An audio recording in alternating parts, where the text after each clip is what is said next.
அதிசயங்கள் செய்கிறவர் நம் அருகில் இருக்கிறார்.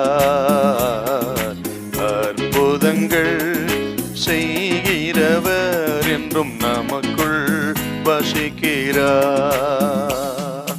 சகரியா 13ஆம் அதிகாரம் 1-2 வருஷத்தை வச்சு வாசிங்க பார்க்கலாம். அந்நாளிலே பாவத்தையும் அழுக்கையும் நீக்க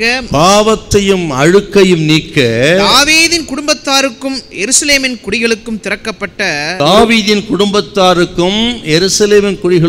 திறக்கப்பட்ட ஒரு ஊற்று உண்டாயிருக்கும். அந்நாளிலே நான் விக்கிரகங்களின் பேரும் தேசத்தில் இராதபடிக்கு அழிப்பேன். அவைகள் இனி நினைக்கப்படுவதில்லை. தரிசனம் சொல்லுகிறவர்களையும் அசுத்த ஆவிகளையும் தேசத்திலிருந்து போய்விடவும் பண்ணுவேன். இது எருசலேமை குறித்து சொல்லப்பட்ட ஒரு தீர்க்க தரிசன வார்த்தை. இங்கே கூறப்பட்டிருக்கிற பாவமும் அழுக்கங்கிறது இஸ்ரவேலின் பாவ நிலையை குறிக்கிறது. அதாவது பிரதானமாக 2 பெரிய பாவத்தை அவர்கள் செய்தார்கள். ஒன்று விக்கிரக ஆராதனை, இன்னொன்று கள்ள தீர்க்க தரிசனம், கள்ள ஊழியர்கள். ஆக இந்த 2 பாவமும் தேவனை விட்டு விலக செய்கிற பொல்லாதவைகள்.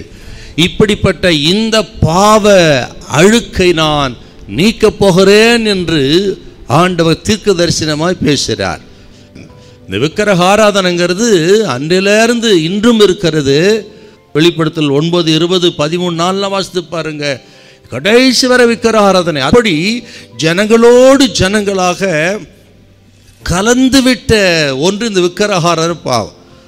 ஆக சில பாவங்கள் ஜனங்களை விட்டு நீங்காதபடிக்கு ஜனங்களோடு கூட ஆழமாய் பதிந்திருக்கிறது போல, சிறுபிராயத்திலிருந்து சில பாவங்கள் தொடர்ந்து வருகிறது போல இந்த இஸ்ரவேல் ஜனத்தில் அப்படிப்பட்ட பாவம் ஆக அவர்களை விட்டு நீங்காதபடி இருக்கிறது. கர்த்தர் சொல்லுங்க, அந்த பாவத்தை நான், அந்த பாவ அழுக்கை உங்களை விட்டு நான் விலக்கப் போகிறேன். இது கேட்கிற அருமையான கர்த்தருடைய பிள்ளைகளே, ஆண்டாண்டு காலமாக உங்களை விட்டு விலகாதிருக்கிற ஒரு பாவம், சிறுபிராய் முதற்கொண்டு உங்களை ஆட்டி படைக்கிற ஒரு பாவம், விட நினைத்தாலும் முடியாதபடிக்கு தவிக்கிற ஒரு பாவம், அப்படிப்பட்ட பாவத்தில் இருந்து உங்களை விடுதலையாக்குவேன் என்று இந்த நாளில் ஆண்டவர் சொல்லுகிறார். பயப்படாதிருங்கள். உங்களால் விட முடியாது சில பாவங்களை. எவ்வளவோ முயற்சி செய்தாலும் சரி, 1 வாரம் 2 வாரம் 1 மாதம் மறுபடியும் அதில் விடத்தான் செய்வீங்க. ஆக சில பாவங்களை விட உங்களுக்கு பலன் இல்லை.